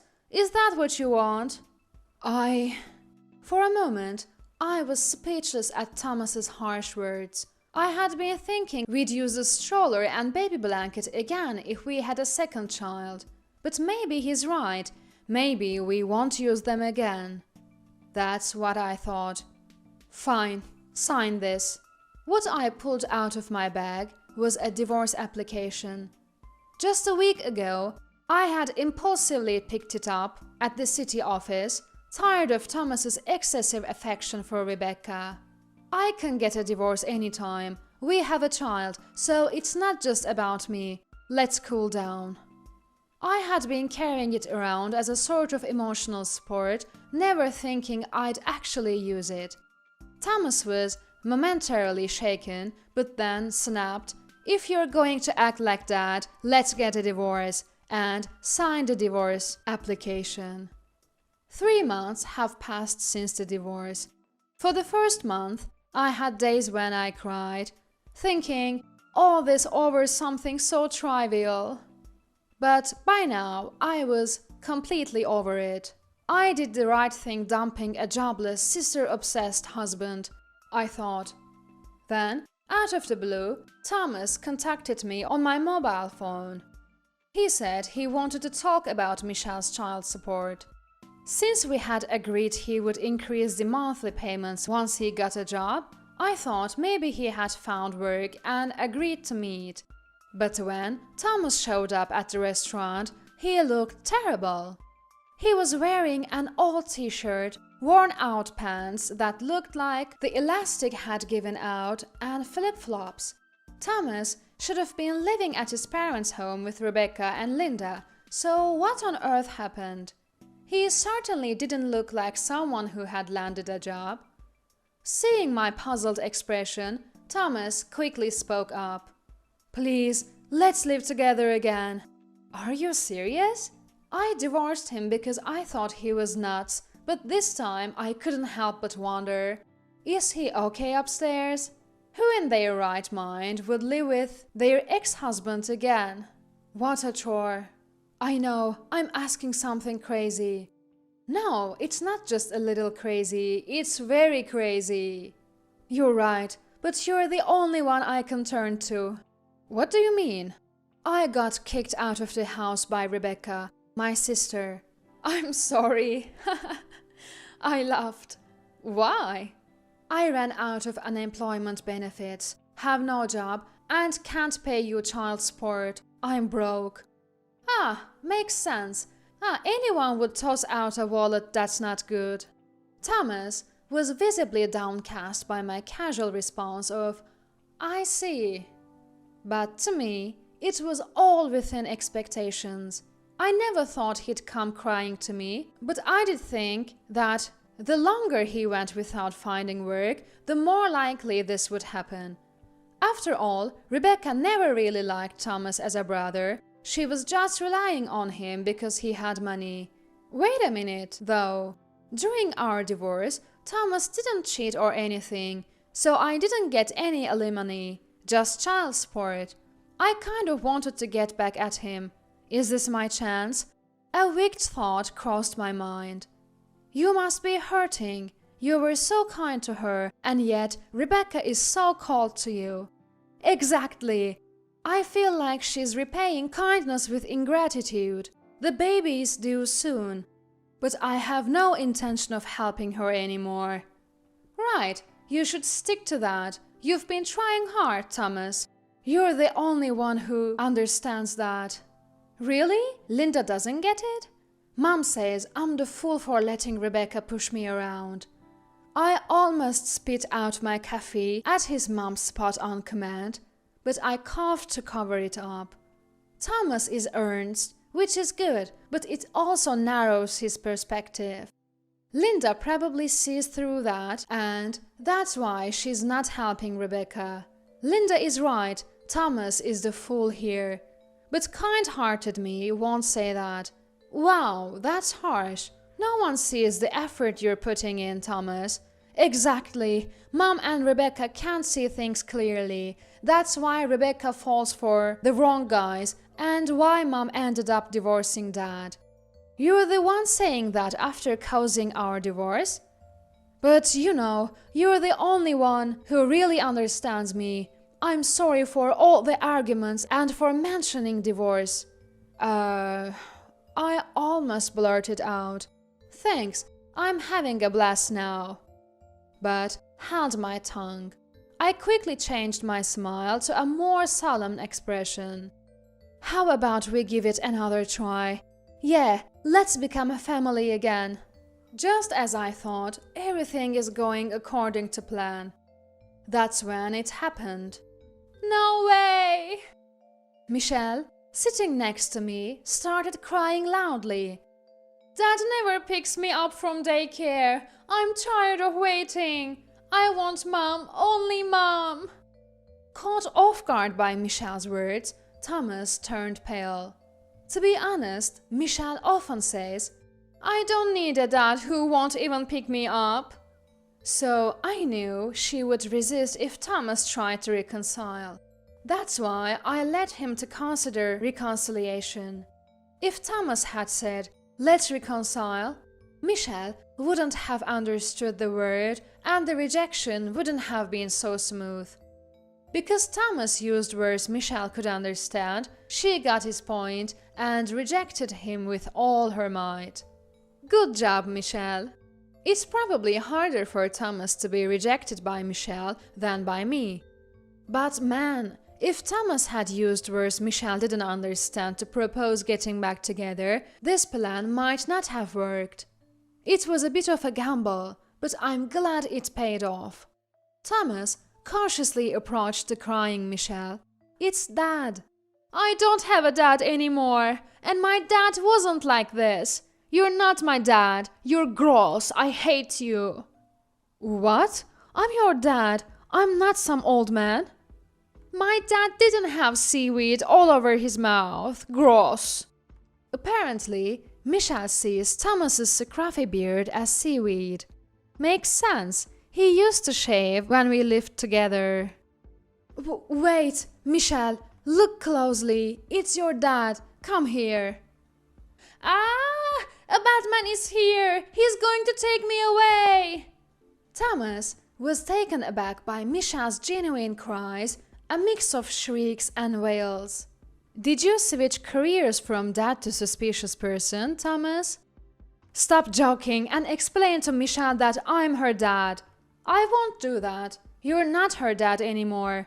Didn't you hear, Michelle? To us, you're just some old man. What? Why are you pretending to be dad? It's creepy. I never said I wanted to remarry, but you are just assuming. I picked up the crying Michelle and comforted her. As soon as Michelle was in my arms, she stopped crying instantly. How wonderful. This kid could be an actress someday. But why? We had a good vibe going. Where was the good vibe when you were just venting and feeling good about it? What? I was just nodding along. Michelle almost got abducted by a suspicious person because of you, so I'm not in a good mood. Wait, you were just nodding? You weren't serious? Yep. Enough with the teasing. Right. I said this to Thomas, who looked like he was about to explode. Michelle and Linda have heard everything so far. What? What? I pulled out my mobile phone from my right pocket and naturally Thomas's eyes were glued to it. Rebecca's name was displayed on the screen. What does this mean? Thomas asked, almost groaning. Didn't you notice I was fiddling with my phone while you were talking? Now that you mention it, you were doing something. I called Rebecca's phone and left it on, putting my phone in my breast pocket. So, all the terrible things you said about Rebecca and Linda were heard over the phone. What? Are you okay?